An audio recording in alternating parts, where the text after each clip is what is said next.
Is former first-round pick Broderick Jones in year two headed back to the bench? Let's talk about that and much, much more here on Mike Drop Sports.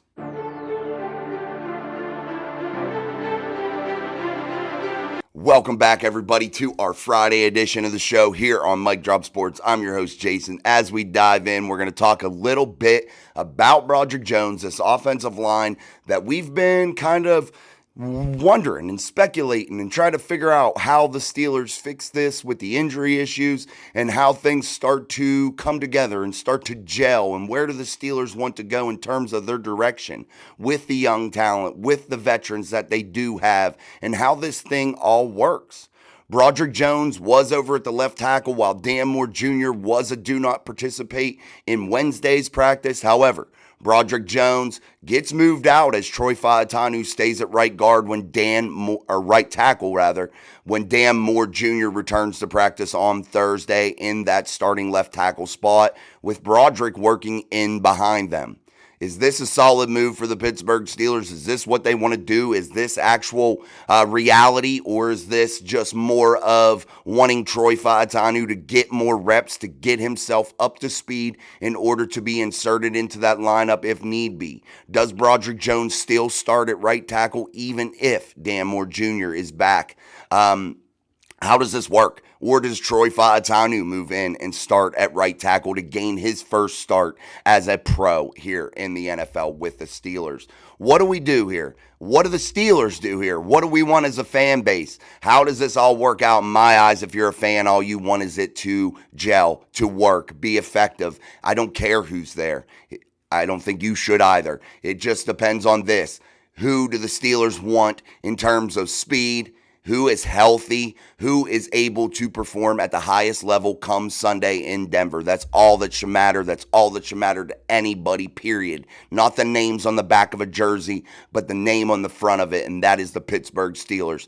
And we need to realize this, that Broderick Jones does have immense talent, does have a super high potential to become that franchise left tackle for the Pittsburgh Steelers, or be that franchise right tackle for the Pittsburgh Steelers. The Steelers have the opposite of a problem right now, and that is three quality players right now vying for a spot at the tackle position. So that is not a problem. And Dan Moore Jr., again, I've rode his ass hard because of his performance. His performance was not that of an NFL pro left tackle. But however, here lately this offseason, Dan Moore Jr. has put in the work, and he's becoming something that you can live with, somebody serviceable, somebody that could be good there at that left tackle spot.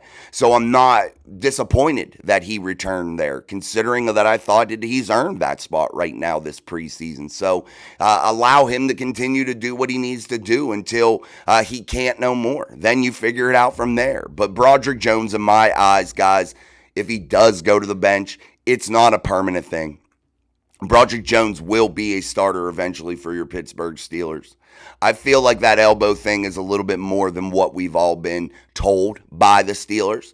I think it's a little bit more than what we've been told by Broderick Jones. I feel like it is hindering his play. People have forgotten about it. People don't talk about it no more. But I consider that still to be an issue, and that has to be something that's looked at. And maybe perhaps that is the plan of the Pittsburgh Steelers. Allow Troy Fautanu to work back from injury. Allow Broderick Jones to take a step back and start to get healthy. Maybe that is the plan. Maybe that is the way this thing is all going to go. But however, Dan Moore Jr., Troy Fautanu, if that is the starting two, I have confidence in it. However, though, Troy Fautanu is going to be making his first start in the NFL, and when he got nicked up in that preseason game, things did not go well for him, and he got beat, and he got beat bad, and that was not versus complex systems of defenses that you're going to be facing in the NFL week in, week out.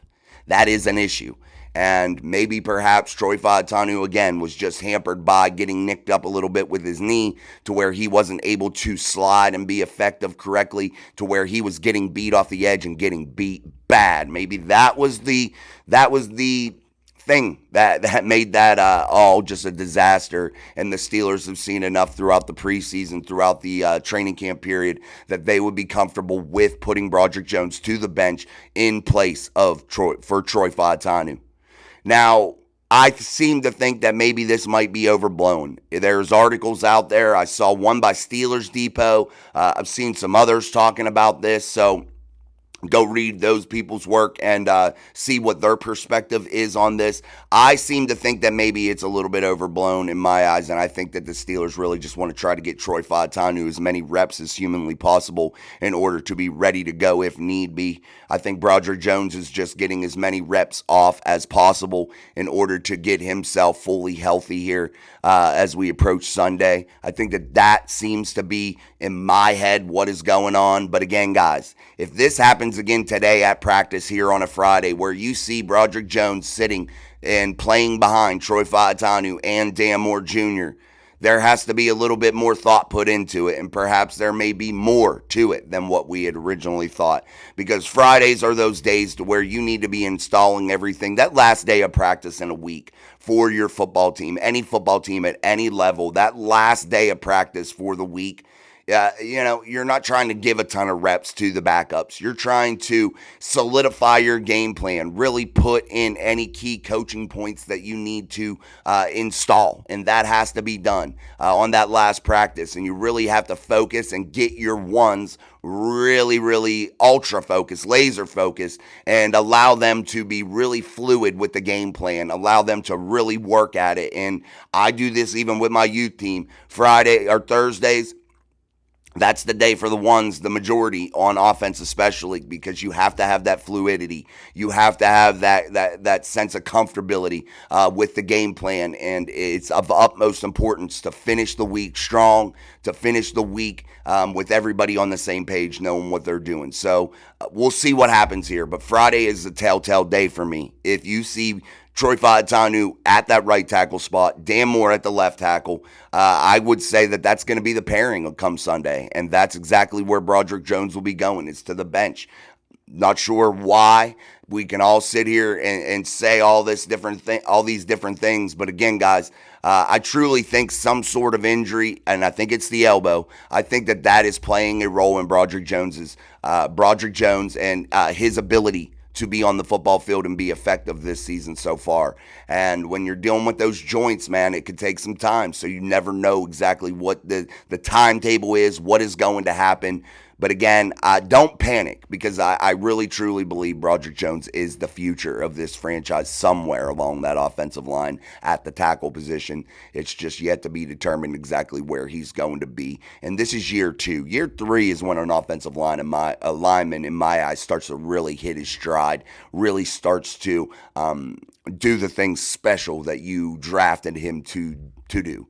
So that's when I really think that happens. But I think year 2 is a year that you have to show that steady, consistent growth that we talk about with all other positions, like quarterback and especially offensive lineman. I think you need to be showing that. But again, that injury might be hurting Broderick Jones. I want you guys to put in the comments what you think of this Steelers offensive line after all these injuries to Isaac Seumalo. Dan Moore Jr. had the ankle at the beginning of the week swell up on him. All these injuries and the mix-up that you've had across this offensive line so far in this early part of the season, what you think that means for the Pittsburgh Steelers in terms of being competitive. Is this really going to hurt them?